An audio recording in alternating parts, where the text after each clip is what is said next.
महाराष्ट्राच्या महाउत्सवाचा म्हणजेच गणेशोत्सवाचा आज 8वा दिवस आहे। मंगलमय वातावरणात घराघरात बाप्पाची सेवा केली जाते। वेगवेगळ्या रूपात बाप्पा भक्तांच्या घरी विराजमान झालाय, तर सार्वजनिक गणेशोत्सव मंडळांनी देखील मोठ्या थाटामाटात गणरायाचं स्वागत केलं। राज्यातल्या अशाच काही खास गणेश मंडळांना आपण भेटी देणार आहोत।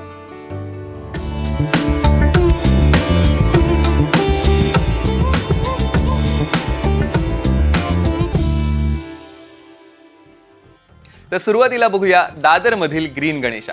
दादरमधील शिवाजी पार्क हाऊस सार्वजनिक गणेशोत्सव मंडळानं शैक्षणिक साहित्यांचा वापर करत बाप्पासाठी अगदी खास सजावट केली आहे। यामध्ये पुस्तकं, पेन्सिल अशा वेगवेगळ्या गोष्टींचा वापर केलाय। हे साहित्य पुण्यातील भटक्या विमुक्त जाती जमातींच्या शिक्षणासाठी काम करणाऱ्या संस्थेला देण्यात येईल।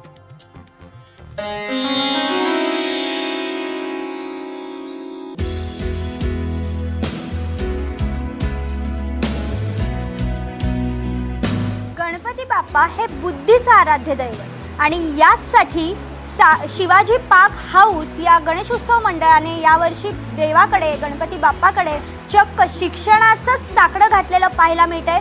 विशेष म्हणजे शिक्षणाची दानपेटी इथे त्यांनी तयार केलेली पाहायला मिळते आणि या दानपेटीमध्ये आपण जे दान करणार आहोत ते पुण्याची संस्था आहे, त्या संस्थेमध्ये जाणार असल्याची माहिती मंडळातर्फे देण्यात येते। आपण मंडळाचे काही कार्यकर्ते इथे उपस्थित आहेत, आपण त्यांच्याशी बातचीत करणार आहोत, त्यांना विचारणार आहोत नेमकं कशा पद्धतीने त्यांनी ही आरास तयार केलेली आहे, या मागचा त्यांचा विचार काय आहे। अमरीश, नमस्कार। नमस्कार। कशा पद्धतीचा हा आरास तुम्ही तयार केली आहे, ह्याच्या मागचा जो विचार आहे तो नेमका काय? शिक्षण हे सर्वांनाच मिळायला पाहिजे, हे आमचा मूलभूत विचार होता। शहरी पाड्यामध्ये शिक्षण हे सगळ्यांना इझिली मिळून जातं, पण हे जे भटक्या जमातीतली लोक आहेत, जी वेगळ्या वेगळ्या गावात राहतात, जी शहरापासून लांब राहतात, त्यांना शिक्षण पुरेपूर मिळत नाही आणि त्यांच्या या काही लोककला आहेत किंवा त्यांच्या ज्या जबाबदाऱ्या आहेत त्या पार पाडण्यामागे त्यांना शिक्षणाला फारसा वेळ देता येत नाही। त्यामुळे आम्ही हा विषय घेऊन या उद्देशाने आम्ही लोकांना एक साकडं घातलं आहे की त्यांच्या शिक्षणासाठी तुम्ही आणि आम्ही मिळून सगळं त्यांना मदत करू शकतो। नक्कीच हे सगळं करताना काय वापरलंय, काय साहित्य वापरलंय आणि तुमची मूर्ती देखील शाडूची आहे। मागच्या वर्षी देखील तुम्ही अशाच पद्धतीचा वेगळा उपक्रम केला होता, दरवर्षी काही सामाजिक उपक्रम देखील करता, नेमकं ते काय? तर गणपती बाप्पाची मूर्ती संपूर्णपणे शाडू मातीने बनलेली आहे। तसंच तुम्ही जर मूर्तीवरती बघितलं, फुलांची पण आरास तिकडे केलेली आहे उभी, ती कंप्लीट फुलं देखील पेपरनी बनलेली आहेत। तसंच मंडळ सामाजिकरित्या पण भरपूर कामं करतो।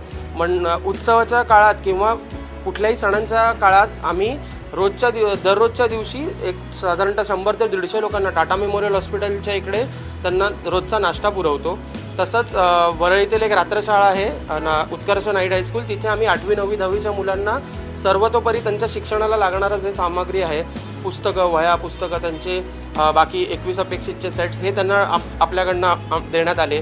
तसंच अंधेरीला एक हे आहे आपला वृद्धाश्रम आहे, तिकडे आपण त्यांना महिनाभराचं अन्नधान्य, राशन सगळं प्रोव्हाइड केलं। सो त्याचबरोबर ह्या वर्षी ह्या विषयाला घेऊन पुण्याची एक संस्था आहे जी या लोकांबरोबर काम करते, त्यांच्याबरोबर आम्ही त्यांच्या काय गरजा आहेत आणि त्या आम्ही आपल्या परीने कसं त्यांना देऊ शकतो ह्याच्यावरती आम्ही ह्या वर्षात काम करणार आहे। नक्कीच, तर हे जे आहे हे पुण्याच्या एका संस्थेशी यांनी टायअप केलेलं आहे।